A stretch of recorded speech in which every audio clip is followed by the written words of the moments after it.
he showed the first x-ray, clearly showed the 4 lymph nodes and then the cancer in my lung. He said, this is your x-ray just a month ago. And this is your x-ray today. And there's no cancer.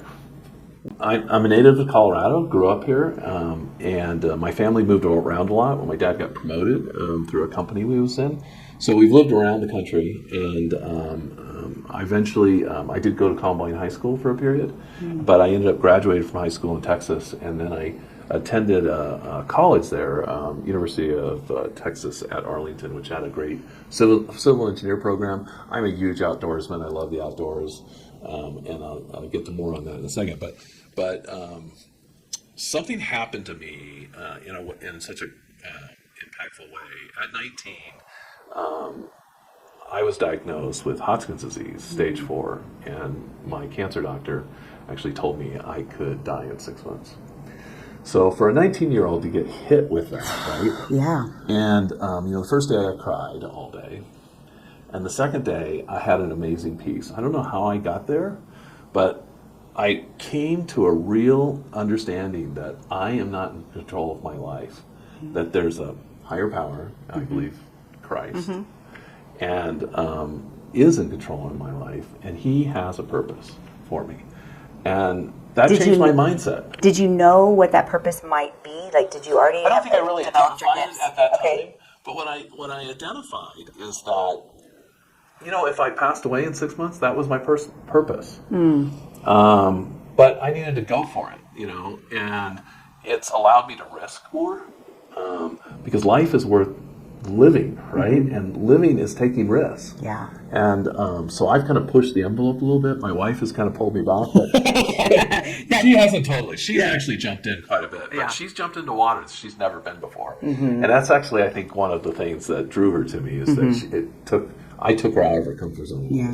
So when you were 19, you get this diagnosis. You turn to the Lord for that strength and knowing your purpose. What did that treatment look like? Was it aggressive chemo and sickness, or what did your treatment look like? So it was the early stages of chemotherapy. So I got the first batch, and it was rough. I was in Texas. My family had moved up to Denver because my dad was promoted again, and so I followed and left my friends in Texas and came up here, and I had one treatment, and then in those days, nothing was digital. Okay, so let's remember that. Yeah. Because that was, 40 years ago. And there was an x-ray taken at the hospital in Texas, and the doctor here needed to send that x-ray back because it belonged to that hospital. So he needed to take a new x-ray. So he took a new x-ray, and I had 4 lymph nodes inside my chest. One of them was removed in exploratory surgery, so I still had 3. And it was so like an amazing moment because this was a Jewish man, and he came in and said, "Hey, there's something going on here." And he showed the first x-ray that clearly showed the 4 lymph nodes and then the cancer in my lung. And he said, "This is your x-ray just a month ago, and this is your x-ray today, and there's no cancer." Wow. From one, yeah. So it definitely felt like a supernatural experience no for question. you. Yeah. He was like, this doesn't happen. Yeah. And so I finished out the treatment still just, 6 months. And I was just inspired that I had a second chance. I had a chance to be more than myself, right? And that there was some kind of higher calling for me. So I began to pursue that. Got very involved in church, and I went to Rockmont College, which merged with Western Bible College and is now Colorado Christian University. So that's where I graduated from. And actually graduated from Rockmont College. And I wanted to go into some kind of ministry, and so I looked at camping. I loved the outdoors. I worked at a camp called Camp Hydrohaji for several years and ran their rafting program. I was a big outdoorsman. I did lots of stuff. Worked at REI, did all that kind of stuff. And as I got, more and more involved, I met my wife and we got married, and then I had to kind of be serious about it. I had to get a job, so I got a job. I ended up working for Guard Sports, and which became Sports Authority, and I did all the camping buying for all those stores. Were you a civil engineer? Is that what the No, I never degree? really completed Okay. that route. Okay. I never got back to that piece because that was to kind of go into like a forest ranger type position. That was kind of my idea because I've always had a strong connection to the outdoors. So anyway, I worked there for a while, and then I had an opportunity to come down to Colorado Springs with a company called Grand West Outfitters, and I took over all their buying for their store. We grew that company for a number of years. We had twins when we moved down here. They were 1 year old in 1999. And we instantly loved the community, just really embraced it, and worked there for several years, got tired of the corporate thing, and then felt like I needed to step out on my own. Met a guy that owned a company called Angler's Covey, which is a fly shop that was on the west side, and ended up taking it over and purchasing. Me and my wife bought it in 1999. Okay, so you're a local business owner. Yes. Okay. So we had like 2 employees and maybe 8 guides, I successfully have kind of grown that business to where we have about 16 employees, maybe more now. I think my daughter's hired a few more, which we'll get to. And then we have about 20 to 30 guides. We kind of fluctuate on that. So we're one of the largest fly shops in the world. So we've become very, very successful. Yeah. And what's so great about it is I get to share the outdoors with people, which is my passion, right? Yeah. So a lot of classes, a lot of other things. That's what we do. We share fly fishing with the world, and free classes every Saturday. And what was that transition from being an employee to being a business owner? It was big because there's like a big responsibility that kind of came with it. And that actually kind of triggered a couple of things as we kind of get into the story. That when you're particularly a family business, you really build this small business family atmosphere. It really, your employees become family because it's so tight, right? And as we kind of grow and develop that, we've cared more and more for our employees, and it's tough. But the challenging part is that as a business owner, as you're probably aware, you're up here by yourself, and everyone. You have this huge responsibility underneath you. It's like I have a family to take care of now, right? Yeah, and just like your kids, sometimes they don't like you. That's exactly, no question, right? Yeah. And you have to work through really tough, challenging times. Yeah. And so, so one of the effects was 7 years ago. Anyway, we built that, got very successful, and 7 years ago we had an employee commit suicide.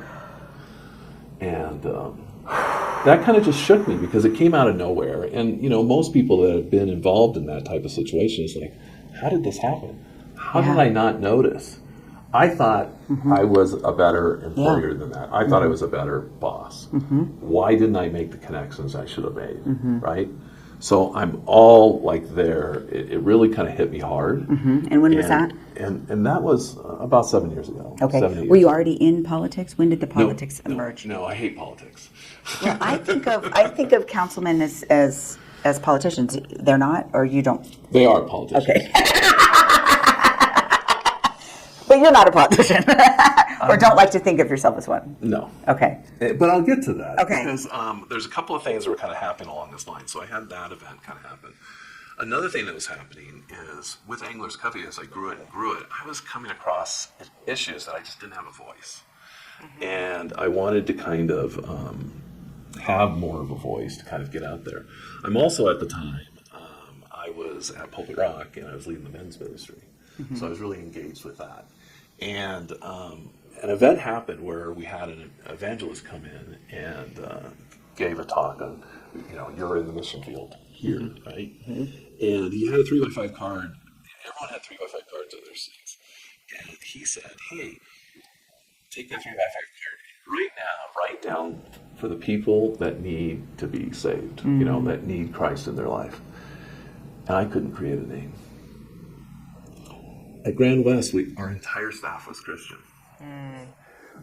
I'm leading a men's ministry, and I'm totally immersed in church. So my whole world was like like that. I mean, I had customers and relationships that way, but it just hit me that what am I doing here?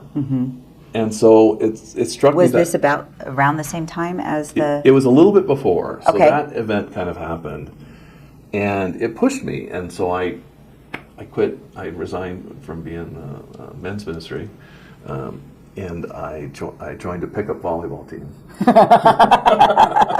Okay. And I got to know 8 guys that I've never met before, and just started down that path. Right. And that started pushing me and engaging with other business owners, and particularly in the fly fishing industry, connecting with them, and really I really kind of started developing kind of a leadership role, leadership skill in this, because I was reaching out to the industry and the businesses around me and stuff, but frustrated. I joined the chamber, tried to get involved there, but found that the outdoor industry really isn't recognized in our chamber. And so I kind of pushed against that.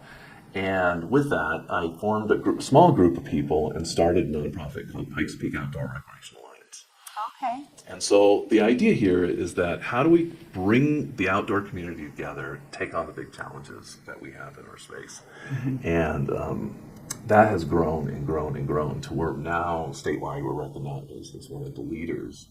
And my wife is the executive director of that. She's crushing it. We have about 120 different members that are participating right now. As we kind of look at how do we take care of creation around us, how do we balance outdoor recreation with conservation, you have to put, it's a careful balance to have. We can't have, like where we're at right now, if you want to go on a hike at 9 o'clock on Saturday morning, there's no place to park.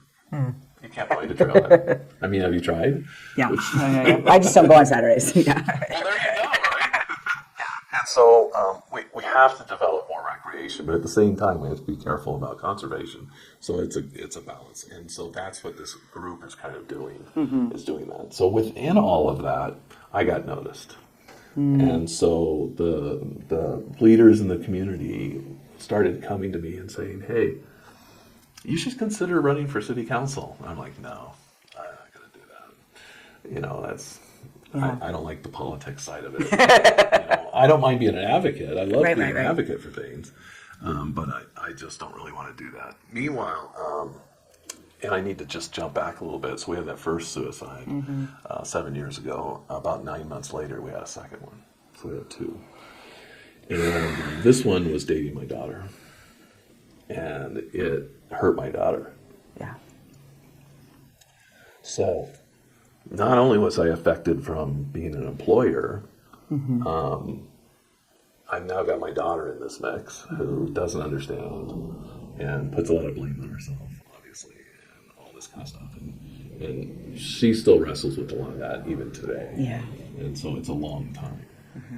So there's a lot of issues there that become really complicated. But again, I looked around in the community for resources, and it was, 7 years ago, we just weren't set up for that. There's a stigma around mental health, and no one was really addressing the core issues that were kind of happening.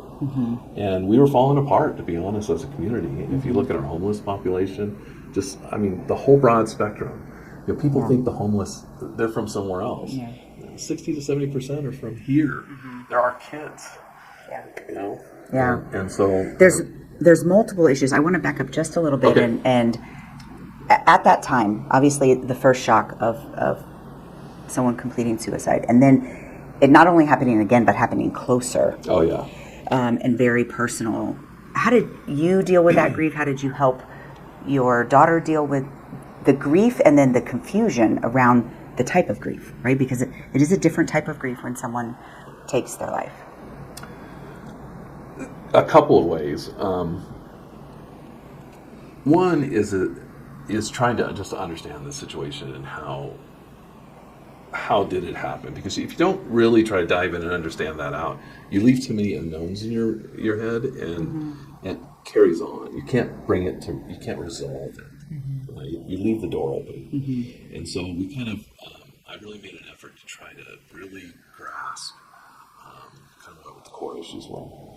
And I'm not going to get too much into some of that. Someone else's stuff. But I think that was really important. But the other piece is I have 2 employees. I better not have a third one. And so I just started like figuring out. I have a high work ethic. I'm always like, I'm a little ADHD, so I bounce around a lot, right? And it's like I'll start one idea and I jump to another and all that kind of stuff. And so because of that, I have to make people a task, or it doesn't get done. It doesn't get prioritized. And so I started doing that. It's like those water cooler moments, right?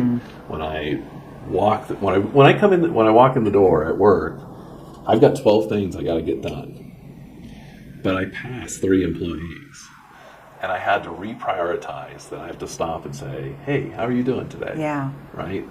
And just making those simple adjustments in the way that I approach my employees was kind of like one step. Was there a little bit of a fear in that, of like, what if they tell me they're not okay, or what if they? Because I think employers, worry about that, in that relationship, and how do you, effectively do that? Well, we ended up having a third that basically reached out and said he's ready to commit suicide. So we had a third pop up, but we knew the right things to do. And he felt safe enough to tell you. Yes. And so we got the right help. 911 got the people there. It was, he was evaluated for a 72-hour hold, and anyway, we were able to calm down the situation. Yeah. And today he's doing great. I mean, he actually doesn't work for us anymore, but he's really moved on quite a bit. So, but we've had other individuals too that we've kind of like we've more captured that we need to be kind of taking care of this person.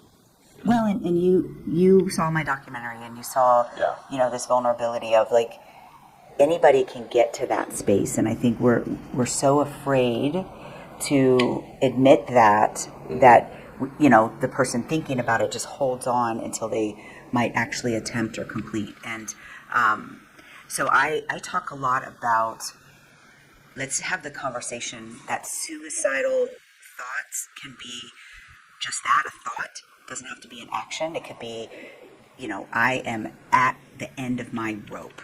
Right. Like I need someone else to lift me. I think it even begins before that, in that, you're not doing a very good job.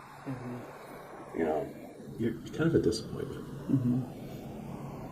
People don't seem to care for you. You don't seem to have much value. And it just starts to whittle away, right? Where you get to the place where you can say, why am I here? And I think as an employer, we have to work upstream from that, right? And say, you are valued. Right. You are so important. Because that's easy. Yeah. But if we wait until down here where they say, I am, and then try to rescue them, right? It's a harder job. Not that it can't be done, but it's harder. Yeah. So it's kind of like cultivating your garden. If you don't take care of those little weeds and stuff like that, then they get out of control, and your other plants don't. It's that kind of thing, right? And it's a lot of hard work to get it back living. Yeah. Yeah, and so I think talking to employers and stuff like that, you have to take mental health from a proactive standpoint, and realize that you might be the only thing that puts value into this person's life. Yeah. You don't know their home life. You don't know their family life. They can have some really crappy things happening to them. Matter of fact, often it is that way. Yeah. Yeah. So putting value in. I like the way you said that. Value and purpose, right? Yeah. So you are in charge, or kind of the advocate for mental health in the city. How does that work? Yeah. So kind of how. So anyway, I got approached by several people to run for council. I said no often. But then came the question about why would I even consider this, and the why was that our community wasn't really engaging in that conversation about mental health, not at a serious level. And so I made that a priority. I said, look, if I'm going to run, my why is to take on this mental health thing. I don't, deciding whether we have, what kind of emergency medical response team we have. Okay, that's like fun stuff to decide possibly. Or how our utilities is run and all that. That's like big boy toy stuff. I mean, some of it's really interesting and some of it's challenging. And then you have to respond with humans who disagree. But then you have humans that applaud. And so there's this back and forth all the time. And that's part of the politics I don't really care for as much. Right. But I felt like there needed to be a voice for mental health, because we were talking about crime, we're talking about affordable housing, we're talking about homelessness. How do we get rid of them? Right? Oh, it's what and people that say. kind of callous, right? Bus tickets. Can we do bus tickets? You know? Make them someone else's problem. Yeah. And we don't answer the fundamental question, well, where do they go? Yeah. And I don't think we still have not answered that question. Yeah. Let's not go there. Well, Or what there's do- several things that we could talk about, but that's how I got into it. Yeah. So I came in full on. My whole campaign was all around this to say, look, our crime rate is up one. Mental health and substance abuse. That whole population is right now, they're not getting consequences to go into a Walgreens and steal stuff. There's no consequences. Right. And they're just feeding their drug addiction. There's organized crime that's coming in and using people that are really susceptible. That's happening. And so there's so many different elements of our community not really addressing the core issues of homelessness, the core issues of crime, and housing and how that all plays a role. Yeah. So all of it's connected, Yeah. right? If you don't have a safe place to go home every night. Well, and I would like to spend some time here because it's very personal for me. I have a brother who is homeless on the street and mentally ill. And I'm a mental health provider. And we are a good, functioning, supportive family. Everyone thinks it wouldn't happen in my family, right? And I have done all the right things to try to help him and support him. And the system is broken, right?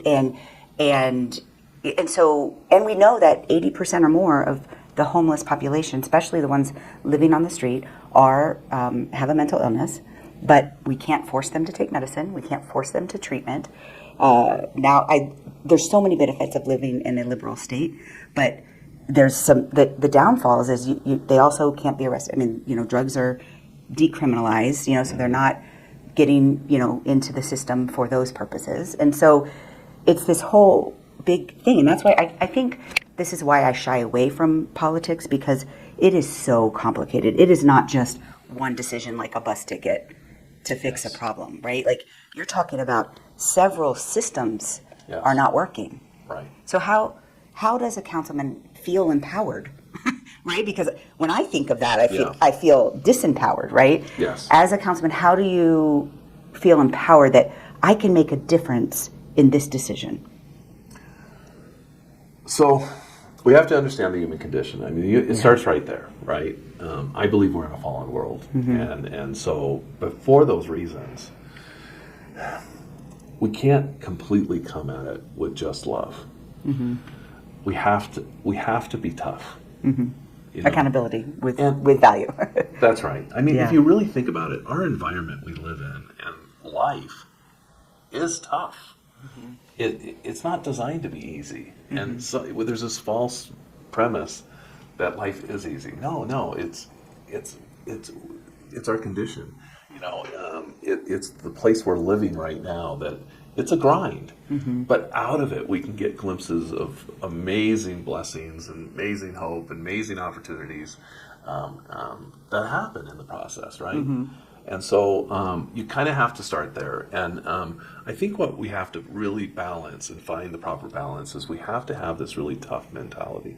We have to have justice, okay? There needs to be a strong deal. And I'll speak to my position.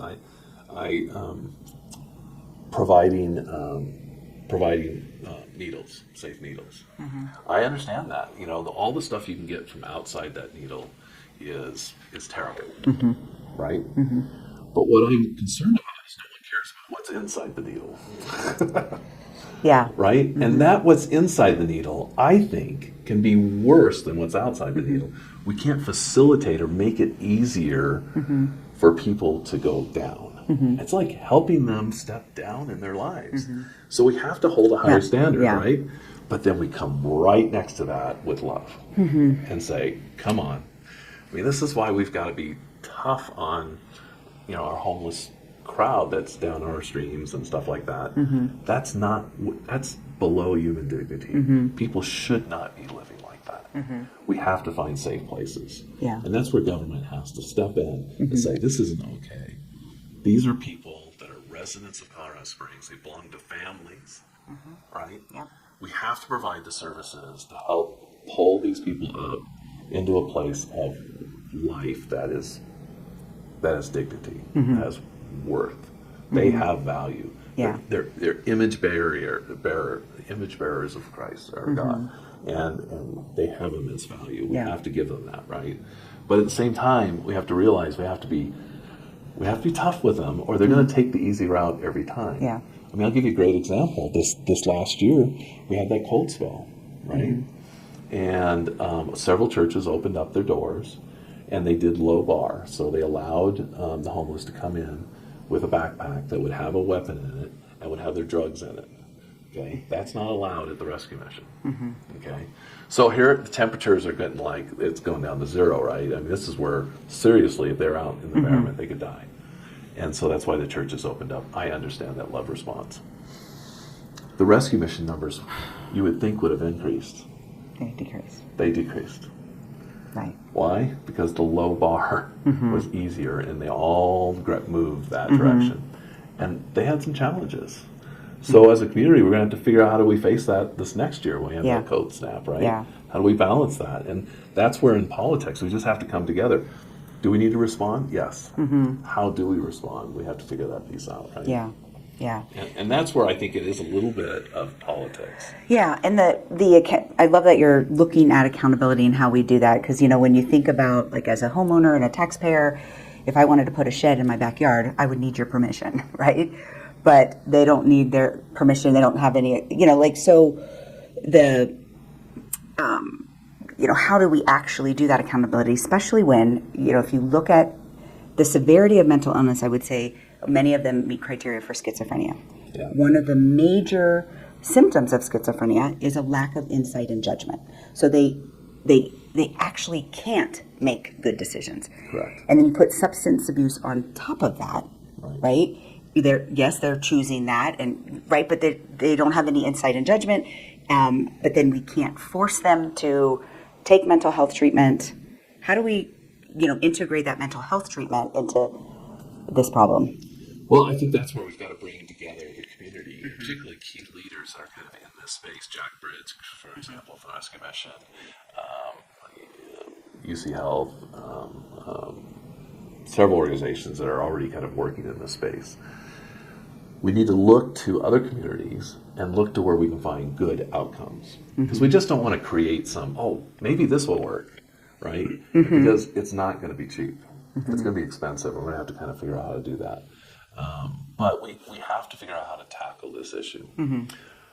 Right now, unfortunately, we live in a place that we have a county, and now I'm kind of like crossing the line over here a little bit, that has actually walked away from treatment.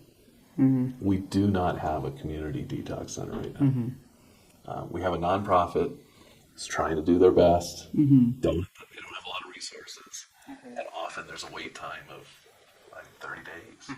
Sometimes you can get right in, but you never know, right? And so, is that okay for our community to not have a place, where someone's struggling with substance use? And are we giving our judicial system a tool where they have to step in? I mean, that's the issue, right? Is because you just mentioned, and I look to you to be the expert there. There are people that in our community that just can't make good choices, right? And how do we navigate personal rights and community responsibility? Right? There's that balance. There is something called a community cert, but I don't think it's actively used here. I saw it a lot in Florida with community certs where, yes, you can live in the community, if you continue with your medication regimen. A lot of times they were part of the, coming out of the jail system. We often see people coming out of the state hospital not on community certs. So, 3 months later, they're like, no, I don't want meds anymore. It's like we're going to end up. And so if they don't have someone advocating for them and they responding to that advocacy, right? Because they have to, guardianship over someone, even if they, it's just, So I'd love to be a part of those conversations. I don't know. Well, absolutely. I mean, let's make this. I want to make this point perfectly clear. I know about fly fishing. Yeah. I'm a great fishing guide. Okay. But I'm also a problem solver, and I'm an advocate. I know how to bring the right people together. Yeah. I'm the catalyst, and that's what I kind of view my role. I don't have the training. I don't have any of the resources and stuff that you have and the experience that you have. And the key is to bring the right partners together to take this on. This isn't something that government's going to do. No way. Yeah. And I actually demonstrated that with at the city. We looked at, what can the city do to help this mental crisis that we're in? And one of the first things that came around to me when I was talking to people is we don't have enough professional workers. I mean, I look at you're packed with people here today, right? Yeah. And we don't. I don't believe we can. But then you can take that to an extent and says, can we ever? Right, we have to empower the community to learn to be responsible for their own mental health. We have to activate the community. And so I was thankful that Yemi embraced this and actually embraced his 5th doing plan, community activation. It's actually mine. And I said, Yemi, you have to act. He goes, of course we do. And so it didn't take long to get added to his 4. Now there's 5 doing plans. And so out of that, I had this idea of, why can't we just get neighborhoods to become good neighbors again? Why can't we just do, what if we did 1,000 block parties across the city? Yeah. And so I shared that with him at the first listening session. And he liked the idea so much, he got up on stage and announced it. And none of his staff knew. We're going to do this. Yeah. I like his energy. I haven't met him personally, but I've met him in Oh, yeah. He's really passionate about it. And he wants the community. He wants the best out of the community. And not to say our mayors haven't in the past. They certainly have. I mean, Southers did a really great job. But Yemi brings a different element. They each do, right? Every person has good traits, right? And that are elevated. But he embraced the idea, and so we put together this 1,000 neighborhood gathering initiative. And I think we're almost 25% of the way there in just 4 weeks. Ooh, so we're cruising. Yeah. So, a lot of people have registered and stuff like that. But really, if you're listening today and you're thinking, man, how can I help my community? It starts with your neighbor. Just print up a flyer and say, hey, let's get together and do. We're going to do. Our community got together last night and we decided to do a breakfast. So we're going to do pancakes and eggs and bacon, and maybe have some cornhole and just other things in the morning. Just make it easier for people to attend. Yeah. And but other people have done other things in this area, but it's really been exciting to see the community go. Gosh, that's what all I needed was that little bit of push, and really try to get out there and risk knocking on my neighbor's door, right? Because there's a barrier there. Yeah. It's kind of a little threatening. Yeah. But I encourage you to reach out. And you can, if you did a quick Google search, 1,000 neighborhood gatherings. And we'll put that in the descriptions too. It will pop up, and you can go there and register your neighborhood. But I just encourage you to reach out to 2 or 3 neighbors and say, what do you think? Should we do a block party? They will all say yes. And then just organize it, register it. There's some tools on what you can do and how you can do it, and there's some rules, like if you want to have loud music, you have to get a permit. There are some things like that, right? So, and you can use a park, but you might need to get a permit for that. So there's a couple of helpful tools that kind of navigate all that. One initiative that I'm really kind of excited about. That is exciting and fun, right? Totally. It doesn't. Oh, this is not work. This is, fun for me as well. And it, we've put some effort into it, but it's kind of a low bar thing. It wasn't really that hard to do. We've got a couple other initiatives that we're working on right now. Tell us about those. Well, Abby's really focused on. So I came up with this kind of document, and I don't know if it got shared with you or not, but 8 initiatives that I felt like the city could take on. And one of those was just helping guide people to the right resources. And Abby is really kind of lobbed onto it. Abby Mobilati, Andy's wife, and that's been really kind of her focus, is that, and particularly around youth, how to give parents right tools or how they connect with that. And so she's working with Susan Whelan from our Paso County Public Health, and really looking to develop a tool that would help people connect to resources. But it's going to be a filtering tour, because when we talk about mental health, what are we talking about? Are we talking about the girl that's sitting on her bed that's sad? Or are we talking about the guy that's out on the street? Yeah. Right. I'd love to interview her, because I have a curriculum called Raising Mentally Strong Kids. And it's not for the kids, it's for parents and teachers and people working with kids. Like, what is the natural mental health development? And there's a spiritual component, right? No question. And I think we have a generation of kids who parents were disenfranchised from religious organizations, and so they may still believe in God, but they're not really teaching anything specific.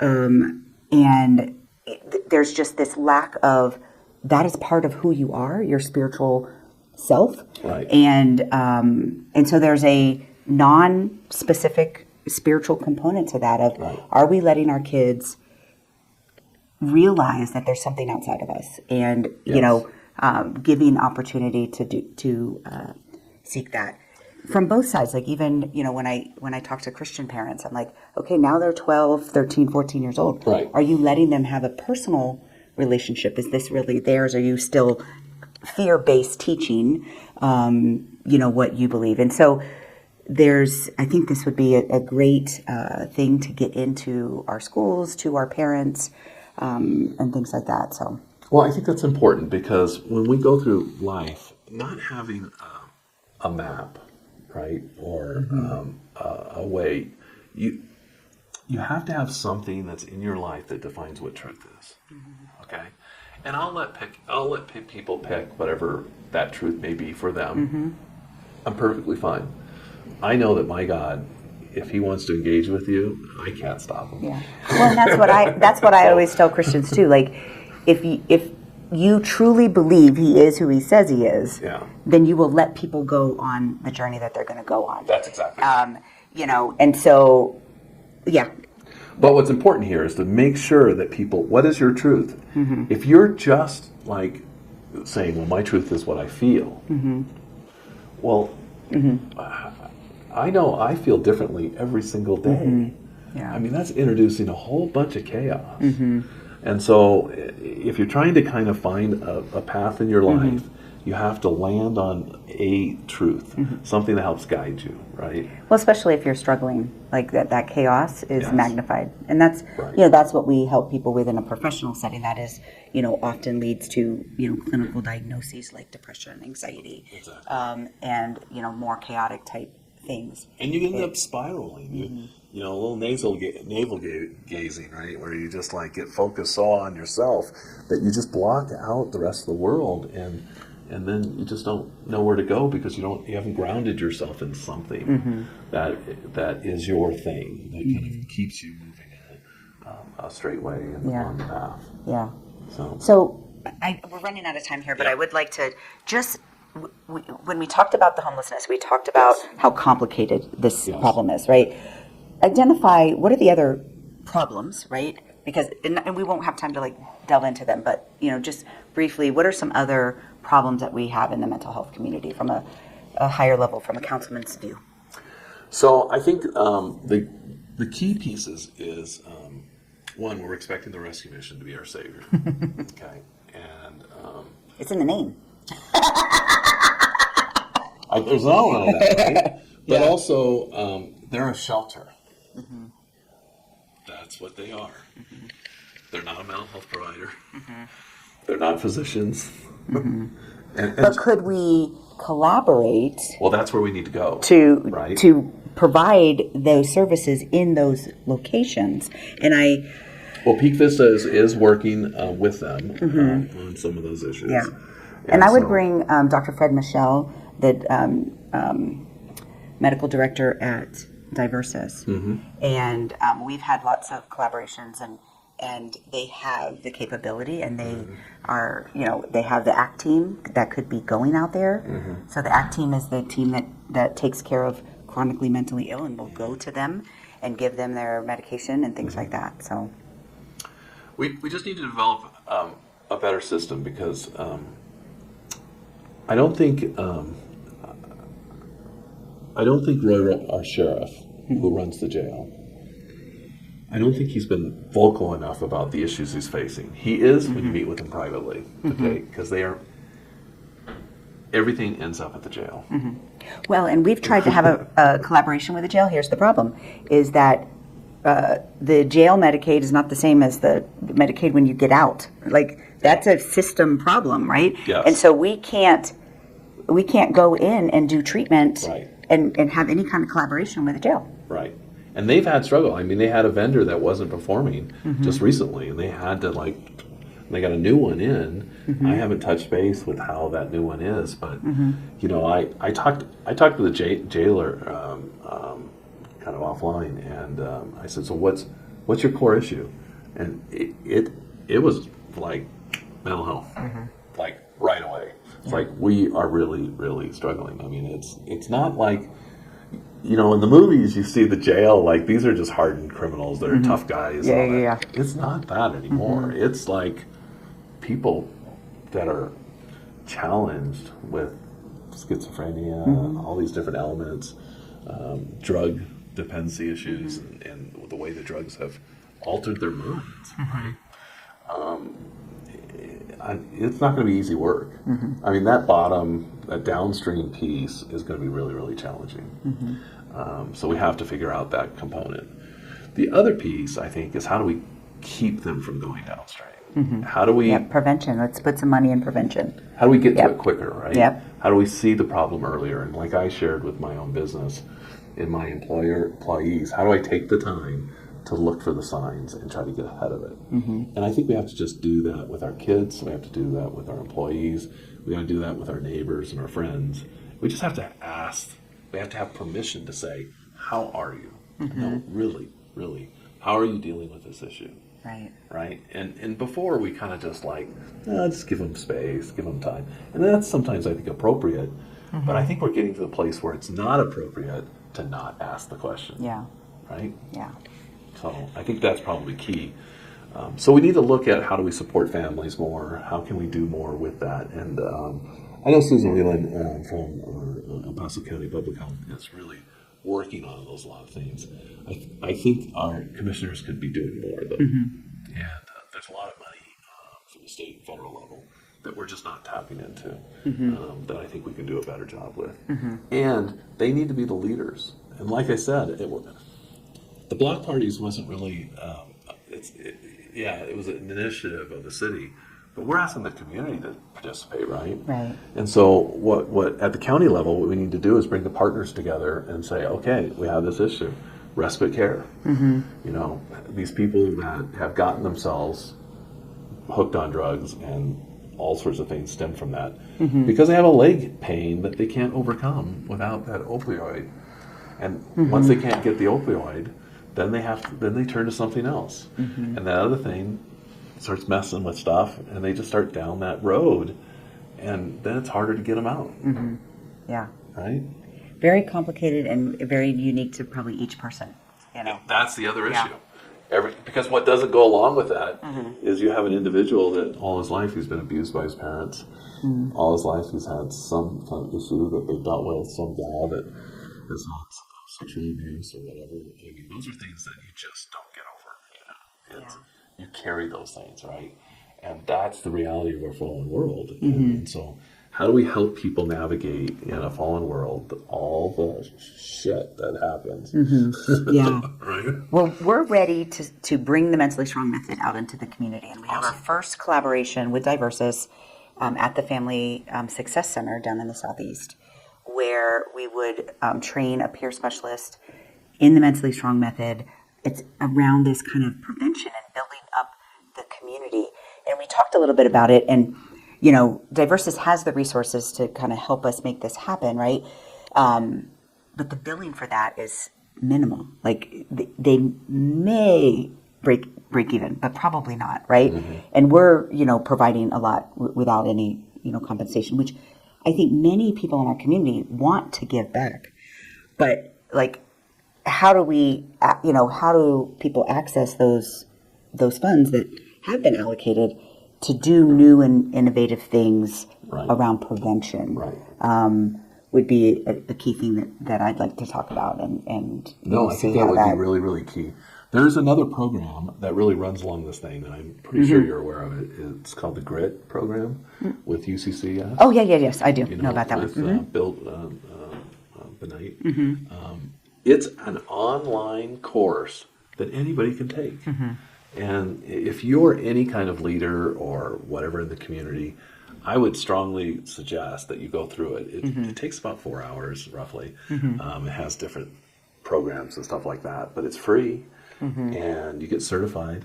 So I'm a GRIT certified coach. So, but I thought it was pretty helpful and really gave you insight on how do you participate as a leader in the community or part of the community, right? How do I build up confidence on how I can make a difference? And that's what this is going to take. You or me might make some impact, but we have 250,000 people that live in our region, and it's going to take a village, to coin that phrase, right? To really kind of address these issues. And I think what has happened in our culture is that quality of everybody, knows your name, kind of lost that, and we got to build that back. So Well, thank you so much. This has it was great. Been very good on a personal level, and just kind of hopeful. I'm hopeful, and that you'll be able to make some of these changes. And I love I'm that going you're... to. Love it. I'm kind of motivated that way. I tend to not let people get in my way. So, and come. The primary is right now, that you can vote right now. Okay. And the election will be on the ballots will be counted June 25th. I don't know if this video will be out before then. So we might be behind it. Okay, we will bump it to the top. Okay. So that it so June 25th, and that'll be the primary. And really, whoever wins that Republican primary for this district is likely to win in November. So, so that's kind of where we're at. If I win, great. Then I'll be able to do more from within the county. If I don't, then I'm going to be city council going to the county saying. So I have two pathways. Yeah. I'm not out of it, but I've got two pathways to kind of work on this problem, and I'm definitely going to be pushing more. But and what is the website where people can go to get the most information about you and how to make sure they're voting? What is your website? So it's Lenweber for co.com. Okay. So Lenweber FORCO.com. That's my website. Okay. You can also we'll find it and put it in the description. Yeah, there's a voter's guide in the Gazette you can go look at. There's a couple of voter's guides around and stuff like that. That will give you more information about me and some background and stuff like that. Okay. But it's kind of tough. You have to kind of go look for that kind of stuff. So. Yeah, unfortunately, but yeah. Well, perfect. Thank you so much.